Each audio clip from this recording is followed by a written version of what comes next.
day, your reporters have been tracking holiday travel delays out at Denver International Airport. 671 flights delayed out at DIA, the most of any major airport across the country.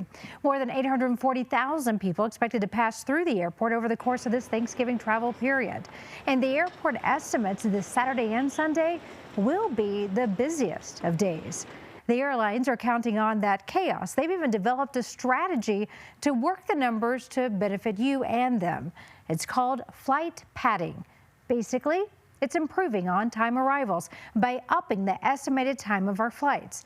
Your reporter, Alan Janae, went to Denver International Airport tonight to dig into why flight padding has taken off. If it seems to you that your flight is coming in on time more often these days, you may be right, even though it may not be saving you any time. That's because the airlines are showing longer times when you book that flight. So when problems crop up, there's a better chance of getting you there on time, even though your flight might actually be taking longer than it used to. This is the part of the year with the holiday hug. Happy moments when the family gets there, especially on time. Do you think their on-time performance is improving? I do actually think it has gotten a little bit better. But there may be a little trick, and traveler Holly Brown-Borg has sensed it. So they make them appear longer so that they become on time when we're even 20 minutes late. There's more airplanes that are flying. Yes, says Chad Kendall, a former pilot and aviation professor at Metropolitan State University, who says airlines are now telling you your flight will take longer than it used to. For example, on a typical 2-hour flight, that airlines are adding an additional 20 minutes of padding to the schedule to allow for delays. And keeping customers happy is what they're after. You come in, you're on time, you feel better. Yeah, you do. Absolutely.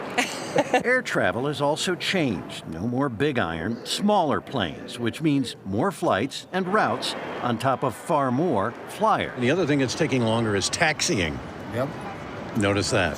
That is true, actually. Air traffic control is trying to move them as quickly as possible, but when weather starts to delay takeoffs, then of course now you may sit on the tarmac a little bit before you can depart yourself. Add to that more lead time, now up to 2 hours, notes traveler Jonathan Bomber. So it's a greater time commitment for you. It's a greater time commitment for sure.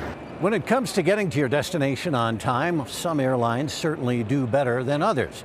But what matters even more is the time of day of your departure. So if you go out early in the morning, the chances of the day's problems are a lot lower than they are later in the day. If you take a flight at, say, 8 or 9 p.m., well, then all the day's troubles and delays add up, and the chances of being late are a lot higher. In Denver, I'm Alan Janae, covering Colorado First.